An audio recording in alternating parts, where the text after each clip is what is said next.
noise.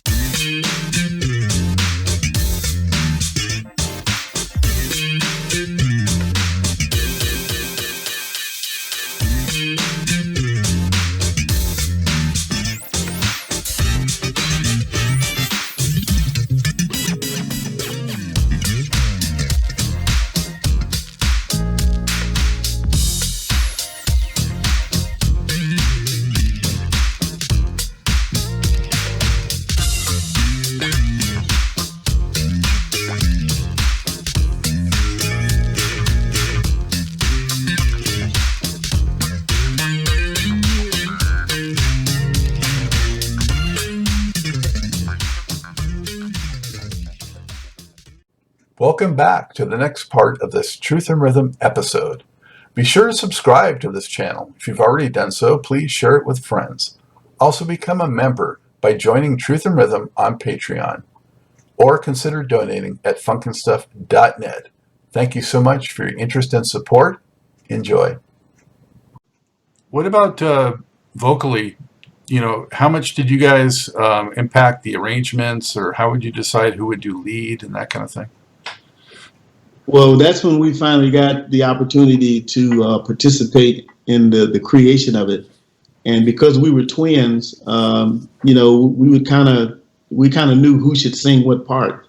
Now, we argued a lot, Scotty and I hate to tell you this, because we both wanted to sing more than I wanted to sing the whole song and he wanted to sing the whole song, you know, but we would listen to the song from start to finish. And Scotty was always more blues oriented. I was pretty oriented, kind of like the stylistics. And what we would do, we would integrate the part that we felt was more me, the guy that sang pretty. I'd do that part in the song. If there was a blues part of it, like Lady, Scotty sung all of Lady. That was all him. That's kind of was his vein, you know. And that's how we decided who was going to do what, you know. Yeah, we had what we called, we had a bebop element, which is really a mixture of blues and jazz. And then we had back in that Delphonic stylistic blue magic. That's where we could sing all of these elements. Like the lush kind of sound, yeah. Yeah. To your credit, what I'm fascinated by, and you're right when you said a lot of people don't realize they heard the change coming in. You did, because you said it. And I very seldom do I hear people come in and say, yeah, you know, I heard a little, you guys starting to change back when you did this, because we love jazz, but we realized that jazz just wasn't going. So every opportunity we got, you would hear phrasing, you'd hear scatting, you'd hear blues licks, those, because we did do those more naturally. But when we got to the R&B, we kind of did what was the latest, you know, the latest style. And luckily for us, we could imitate it. Yeah, the one thing that differentiated us from the vocal groups like the Temptations, the Dramatics, if you remember, they all had these bass singers that were almost as more well known than the lead singer. I mean, Otis was as well known as Dennis and any of the lead singers with the Temptations. The Whispers did not have a bass singer. We came from, like I said earlier, the Four Freshmen, you know, the high-lows. You know, we sang the 4 or 5 part harmony with no bass. That's what made us different from the vocal groups that were recording at that time. And we integrated the R&B sound with no bass. And that's kind of what we were known for. You know, it's so unusual in the music industry, the way you guys, you know, had sort of like a double career in a way. You know, you had your early career and, you know, with the Philly stuff. And then you had this like renaissance and rejuvenation where you became bigger than you ever had been. And there aren't many acts that have done that. I mean, I was trying to think of some, and maybe sort of like Kool and the Gang maybe kind of did that, where they changed it up and they became even bigger. But very, very unusual. So such a credit to you guys. Yeah, we were very lucky. From 1980, little did we know in 87, we were going to come in contact with these two young guys from, one was from Ohio and the other one was from Indianapolis, which was Kenny Edmonds and L.A. Reid. We happened to be at the jazz concert that we did every year in Atlanta, and they were down there actually hustling songs. They were trying to get people to listen to their songs. And if you remember, these two young guys were members of a group called The Deal, who all wanted to be like Prince. And it's funny, I never will forget, he came to us, people don't believe us when we say this. Kenny would say, man, The Deal, they don't like any of my songs. So I'm gonna submit them to you guys.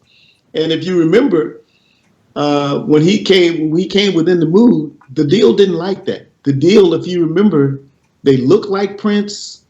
They wanted to sing like Prince. You know, these guys wore makeup. They had their hair permed. Or like the time, yeah. Kenny, you remember that? Yeah. And Kenny was writing songs, and they didn't like any of them. So, of course, he submitted most of his songs to group like the Whispers. But they fitted the Whispers. They fitted the Whispers more than they did The Deal. Yeah, it was incredible. The style that we were singing was, you know, that was the first time I seen grown men wearing makeup and earrings, and you know, we just can't. And it wasn't a generational thing; it was just a style thing. That it originated with Prince. If you remember, that's what he did. You know, he wore the makeup and had the earrings and so forth. So The Deal wanted to be very much like him. He was just for Princes. Yeah. They all wanted to be Prince in their own way. But anyway, from 1981, and then lo and behold, 7 years later, we meet these two young guys in 87, and we're in the studio with them, and we had finished In the Mood, and Lavelle went up to Kenny, Babyface, and said, man, we need something like And the Beat, man. He said, we really wish you guys, what do you think about trying to come with something like that? And Babyface said to him, don't worry about it. We'll come back with something tomorrow. So we laughed. We said to ourselves, these two young guys, they just said they're going to come back tomorrow night with something as big as that, and the beat goes on. You know, we laughed to say that shows you when these young guys, they're cocky, you know, they're really talking like what they don't know what they're talking about. Lo and behold, they come back the next night with Rock Steady. And the rest is history. Exactly. Wow, and that was such a huge hit, especially, you know, like I was saying, when my disc jockey work, I mean, people couldn't get enough of that. It was so infectious. Yeah, it really was. Yeah, we had big fun cutting that song. Yeah, it's a love thing. If you remember, from the Lakeside guys. Pardon me? Stephen Shockley and the Lakeside guys. Oh man, Jesus! You know, this was a group of people. This is what was so great about Dick Griffey. He assembled all these young guys. Because Solar was so hot, acts were coming from all over the country. Midnight Star, they were from Ohio, Dayton. Lakeside, they were from Dayton, Ohio. And Steve Shockley was the guitar player. But they all wanted to be on Solar Records. And it just like you said, if you remember, the hits were coming at a rate that nobody expected. I mean, Lakeside came with, what's their big hit? Fantastic Voyage. Fantastic Voyage. Leon Silvers came with Make That Move. I mean, that was just one of the many hits of Shalimar. And of course, we had the Rock Steady thing. And Solar at that point was just, it was no stopping them, you know? It just couldn't be stopped. The hits were coming at a rate that nobody ever predicted. Well, It's a Love Thing. I mean, it's just such a pocket groove on that. And I had Wardell Potts has been on the show. And, man, he played on that, yeah. Yeah. That was Leon's group, man. Yeah, that was the members of Dynasty. They Wardell Potts. I'm trying to think. What was the other guy that wrote the songs? They had Dana Myers. Wardell Potts. Yeah, these guys were all musicians. Kevin Spencer. They all were members of Dynasty. But now they were playing this is when Leon begrudgingly, he didn't want to stop doing his own thing. He had to finally relent and let other musicians play what he used to start from the beginning. He no longer was on the floor with the drum set. I mean, Wardell Potts became his drummer because he played he played the way Leon wanted him to play. Mm-hmm. Wardell Potts was an incredible drummer. Timekeeper. Yeah, timekeeper. Dana Myers, he played the keyboard. Will Shelby was a keyboard player, one of the brothers of Lakeside. I mean, man, when I think about that, all this creativity was flowing through this label. These young guys were in their prime, and everybody was benefiting, man. They wrote some great songs, great musicians. Well, their exuberance, flowed through your music, which Oh, no really helped question. keep you guys, tied into the youth as well as Oh, there's no question. yeah. Yeah. Um, Keep on Loving Me, definitely one of my all-time favorites, and uh, Wardell Potts told me a story about that. He had to coax you to do that Scotty part in the song. Yeah. Yeah, That was yeah, that was funny. yeah. Tell I that didn't. story, Scotty. The story went when Leon first came and explained to me what he actually wanted. It just didn't make sense to me, and I used to say, I told him, I said, man, hey Scotty, what that mean? I said, what does what mean? Like what do you But anyway, we went through a thing, and Nick Caldwell, who we lost in 2016, and Lavelle Degree, the other member of our group, they took me outside, and then we almost got into it. It got to be so crazy because I couldn't hear myself saying that. The one thing I learned from that whole experience, I don't care how well you sing, this is when I learned the true power of a good producer. Producing is one thing, singing is another. And what usually happens, depending on how well a guy sings, for some reason, it's very difficult for them to have a guy who don't sing that will give them licks. And I was going through that. And I actually had to go back and say to Leon Silvers, you'll never have that problem out of me again. I know you can't sing as well as me, but the licks that you gave me, because I did that, we had the biggest record of our lives. So what that taught me is that respect the producer. Don't compete with him. Because you think, Leon was an okay singer, but he wasn't like Eddie LeVert or one of the guys with the man. But his ideas and the licks that he did come up with meant everything. Because if I'd have done it the way I wanted to do, I don't think we'd have had a hit record. No, you would not. In fact, that's what Nick said to Scotty. He said to Scotty, now remember, we've come in this studio before, and we saw Leon on the floor with the drum set. And he knew in his head when he finished with that section of drums what he was going to do. So we tried to tell Scotty that he knows the same thing about Leon. Said, Scotty, I want you to say, hey, Scotty, what that mean? And Scotty said, what does what mean? He could not get it in his head. But he should have known that Leon had the whole orchestration already in his head. Mm-hmm. And as Scotty said, that went on to become one of the biggest songs that we've ever had. Right today, if we don't do that in concert, we probably get rocks thrown at us. Yeah, well, just the groove of that one, man, wow, and that vocal part is key to it, Oh, absolutely. Yeah. That's all Leon Silvers, man. And thank God he had the Wardell Potts and the rhythm section that he had, because they executed. Leon knew what he wanted. And these guys like Wardell, they knew how to give Leon what he wanted. Man, it was a can't miss. I mean, it was just locked in. And you guys also had such a good balance of the up tempo and the slower stuff. And did you have a personal preference, in terms of the type of material that you did? Yeah. To be honest with you, before And the Beat and Rocksteady came along, the Whispers were known as a balladeer group. I mean, we were, learning our craft. And we basically sang mid-tempos, Seems Like I Gotta Do Wrong, Olivia, Lost and Turned Out, Love is Where You Find It. We were known as a group that basically sang ballads and mid-tempos. But lo and behold, the two biggest songs that we ever had were up-tempos. So it was just icing on the cake. When they came along, we just merely had the luxury of doing what we were always doing, which was ballads and mid-tempos. And here we got these two monster hits that were up tempos, and man, it just couldn't have gotten any better. And you said one of your favorite songs was "Keep on Loving Me." The one thing I liked about Leon, and you hear it in that particular song, Leon allowed you to put some of your group. There's actually scatting in "Keep on Loving Me" that I actually came up with, but only because he liked it. He allowed it to be in the record. But that was the other good thing about Leon. He knew what was commercial and what wasn't.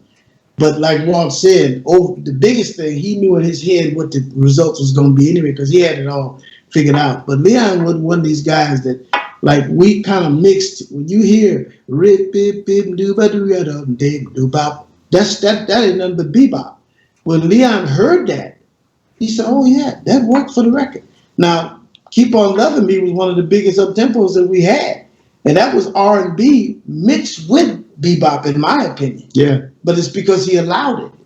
Oh, my dad loved that. Yeah, he heard that. When he heard that, When he heard that song and Scotty did get the scat, he said, "Now that's what I'm talking about." Yeah. Finally, he's like, finally. Yeah, finally. Yeah. It's about time. Exactly.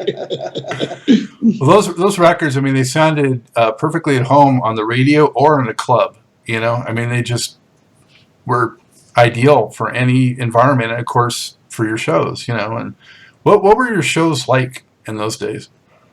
Oh man, they were incredible because basically, the vocal group era was one unlike what we see today with hip hop. All the vocal groups, we would tour with, the Dramatics, the Temptations. We always opened for the Temps, the Delphonics, and all of these groups had their own style. Curtis Mayfield, the Impressions. So when you heard these groups on the radio, you knew immediately who they were. So when you went to see them in concert, you saw these different styles of how they presented their music. And I never will forget, we happened to be touring one week with the Stylistics and the Delphonics. Now that was two ballad-oriented groups with a group that had a hit like "And the Beat Goes On." And I never will forget this. Not the Stylistics, the Delphonics in particular. Our show was lively. We did a lot of routines. We did the splits.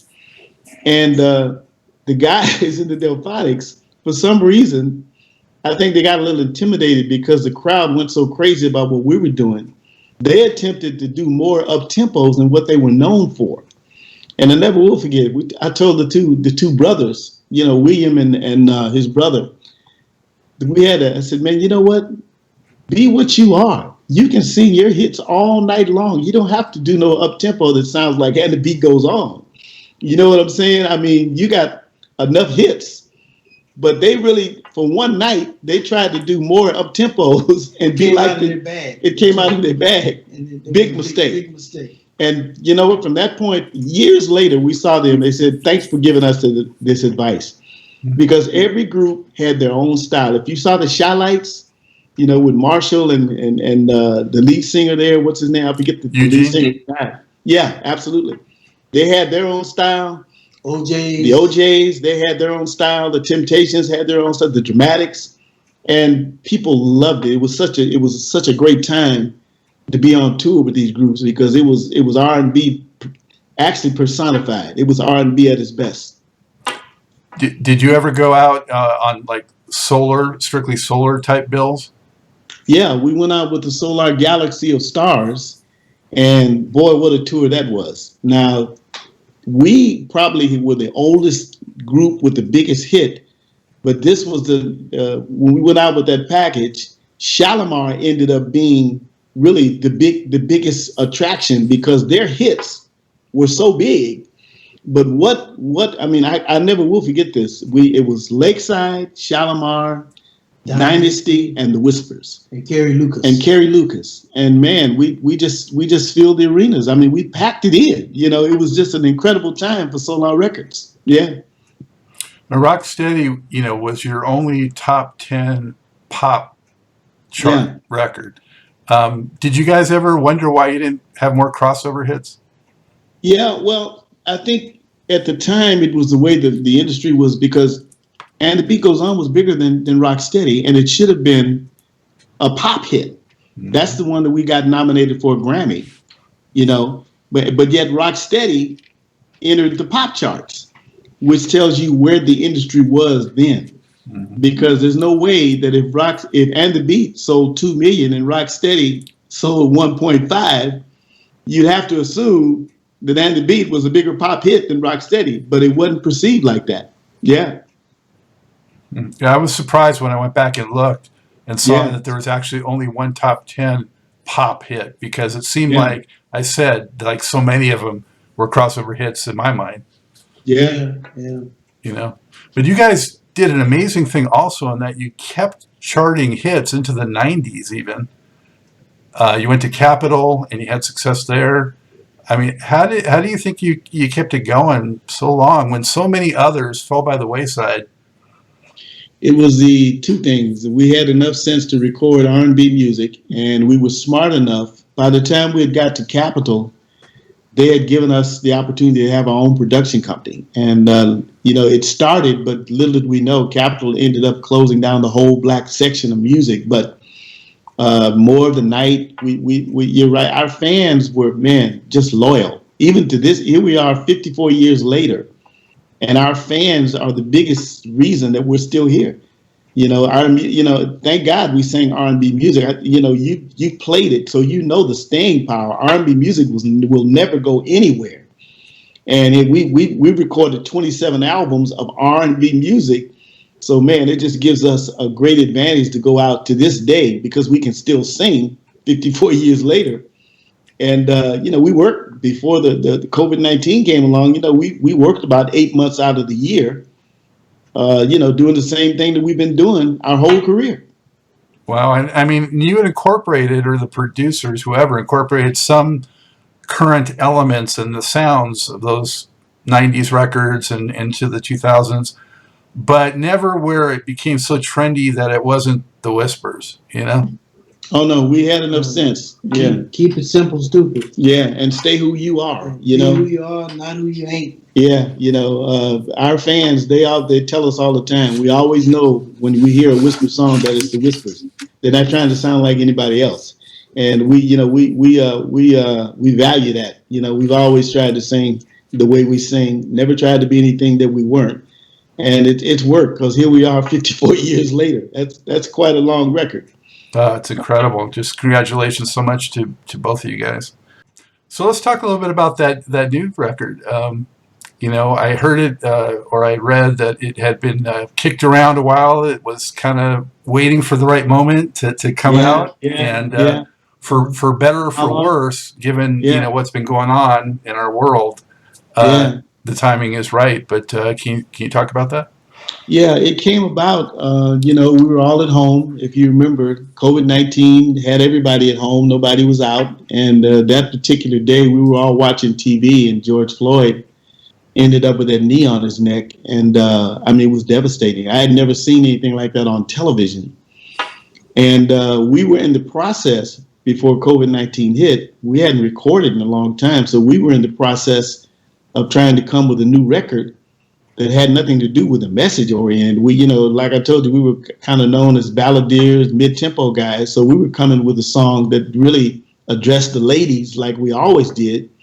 But lo and behold, we're watching TV and we see this guy with a knee on his neck, and that happens. And our bass player, he had a song that he wrote in 1983 called How Long, dealing with the Russian missile crisis. And he said, guys, my song, he called us and said, man, this is a song that we've got to put out because it deals with what's going on right now. Because the George Floyd situation was very much like, seems like I got to do wrong back in the 60s. We had the Watch riots and we were trying to tell a story.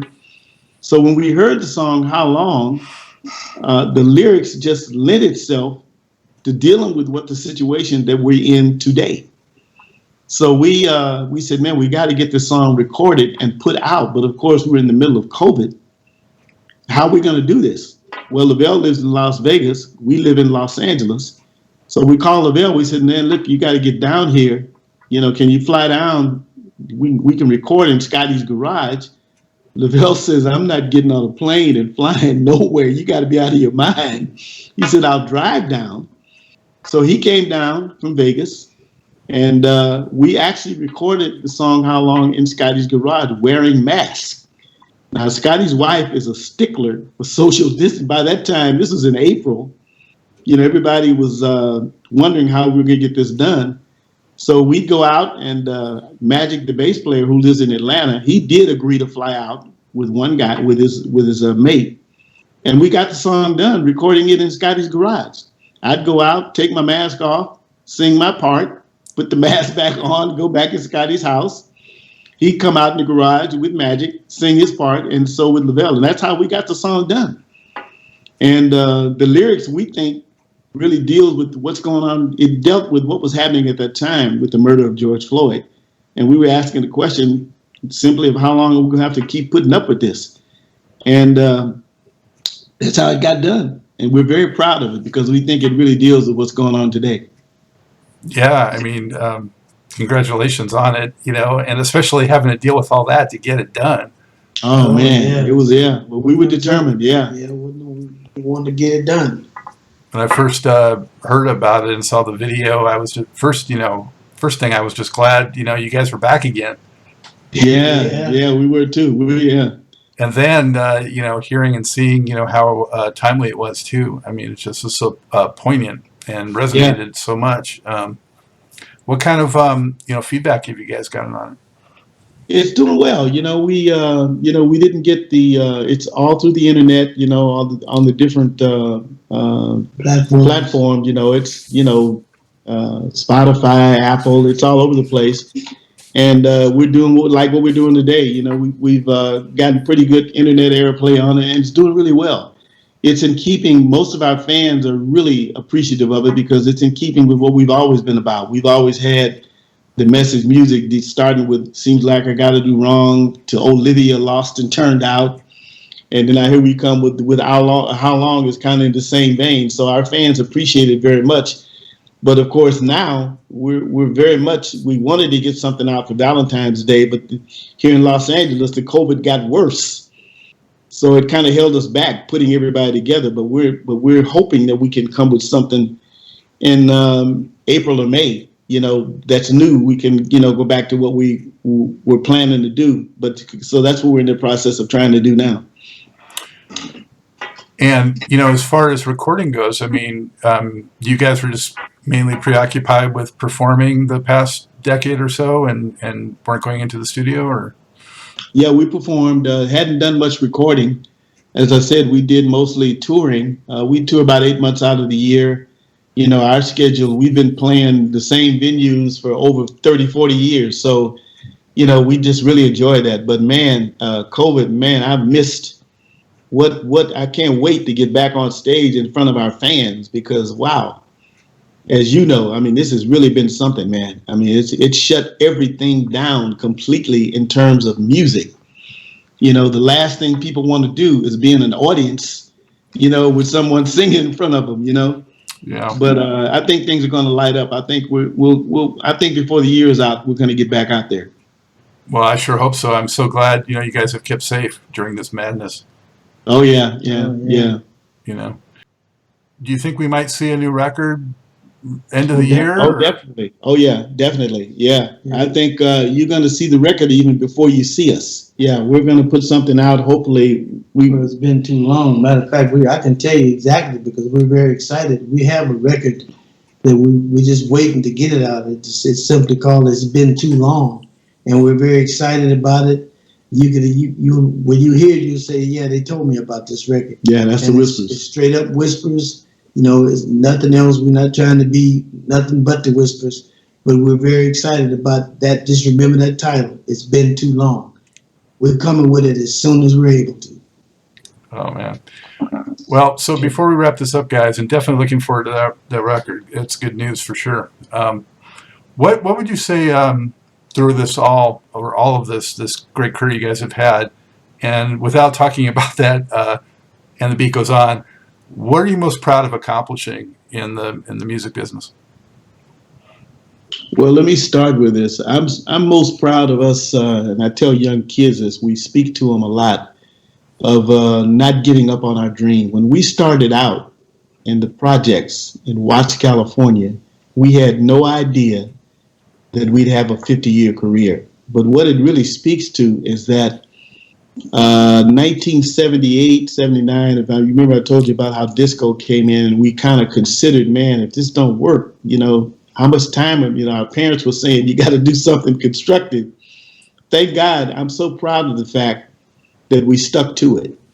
Because as a result, I can clearly say as today, who would have ever dreamed of having a 54-year career? You know what I'm saying?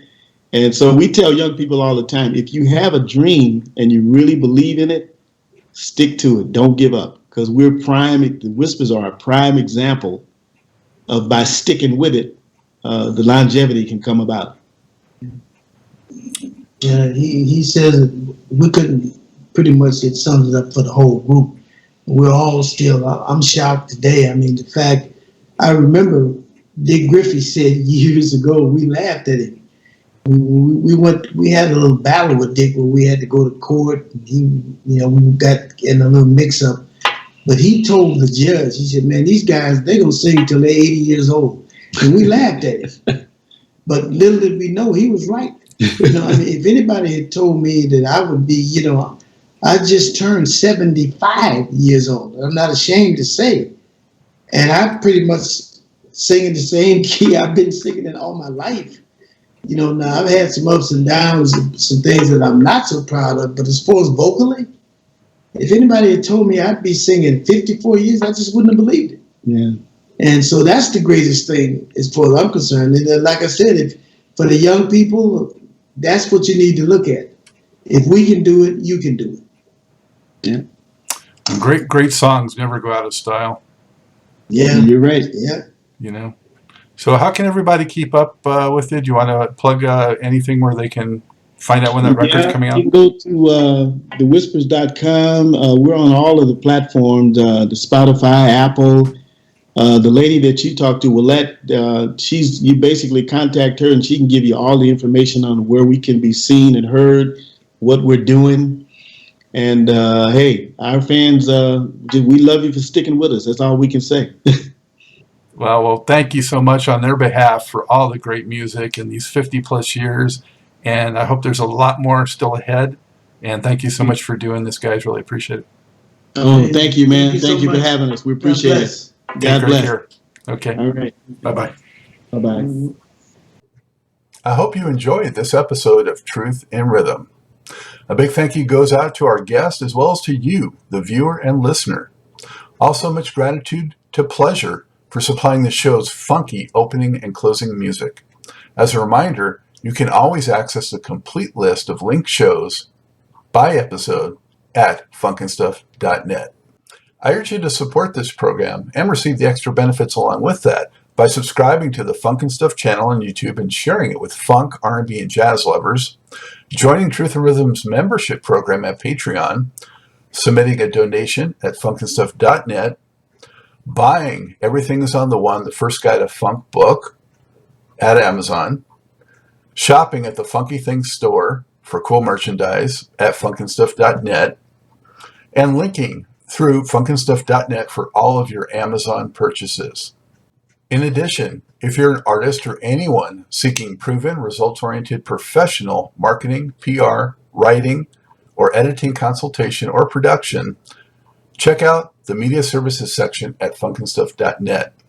Also, I encourage you to drop me a line at scottg@funkandstuff.net.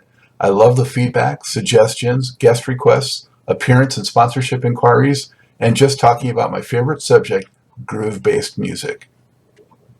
For now, and as always, this is Scott Dr. GX Goldfine saying, keep on vibing to the rhythm of the one.